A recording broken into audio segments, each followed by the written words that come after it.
Once upon a time, nestled deep in the sunny countryside, a mother duck was patiently sitting on her nest.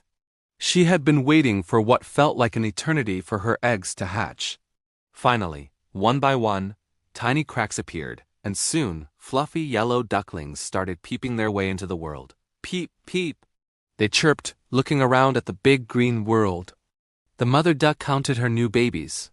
1, 2, 3, 4, 5. But wait, there was still one egg left. It was much larger than the others. She sighed. I suppose I must sit a little longer. So she settled back down, her heart full of love and a little bit of worry.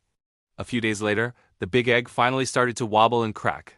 Out tumbled a chick, but he was different. He wasn't small and yellow. He was big, gray, and, well, a bit clumsy.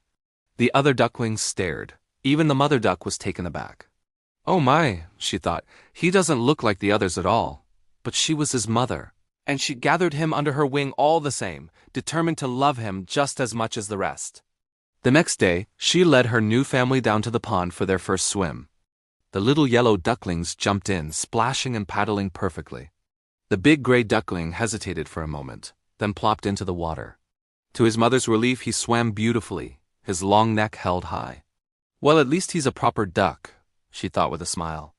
But life in the farmyard wasn't easy for the little gray duckling. The other ducks pointed and whispered, "Look at that ugly thing. He's not one of us." The chickens pecked at him. The turkeys gobbled insults, and even his own brothers and sisters were unkind. They would nip at his feathers and chase him away, shouting, "You're too big and ugly to play with us." The poor duckling was miserable. He tried his best to be friendly, but no one would give him a chance. He would often hide in the reeds by the pond, feeling terribly lonely. He looked at his reflection in the water and sighed. Why am I so different? Why does nobody like me?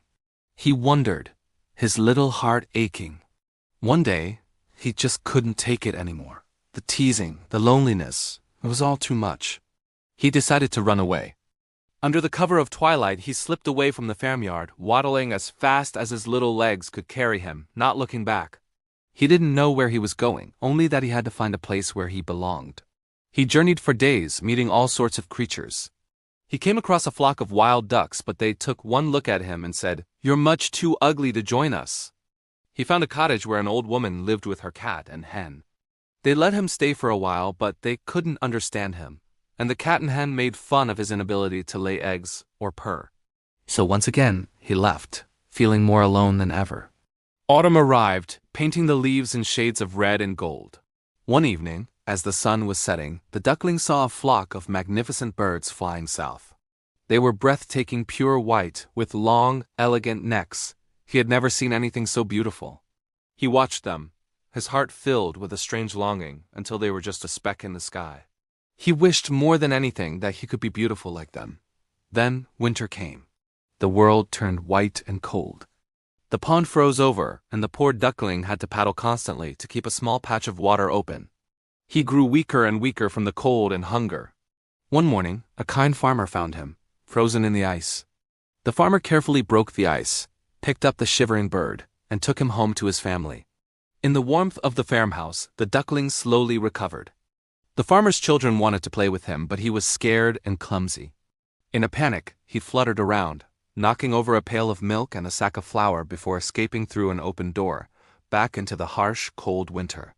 He spent the rest of the long, difficult winter huddled in a marsh, surviving as best he could.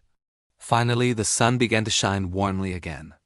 The ice melted, the flowers bloomed, and the birds began to sing. It was spring. The duckling felt a new strength in his wings.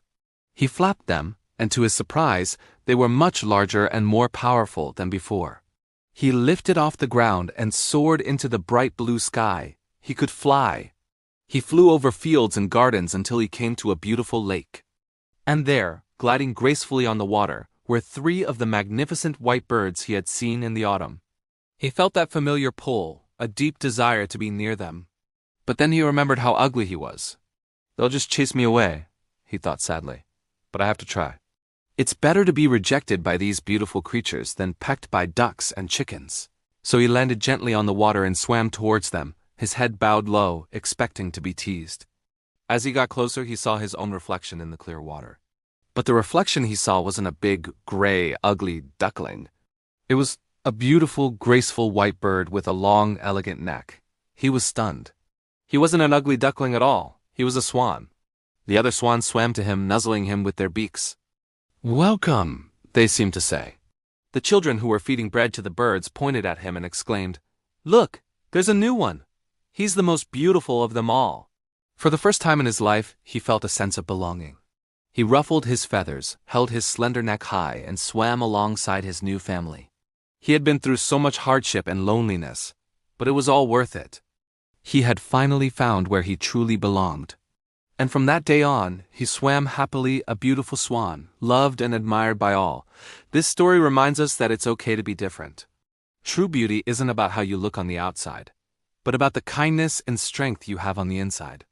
And sometimes, you just have to be patient because you might just be a swan waiting for your time to shine. Thank you so much for watching with me today. If you enjoyed this story, please give this video a thumbs up and don't forget to subscribe to our channel for more tailies that warm the heart. We'll see you in the next video. Bye for now.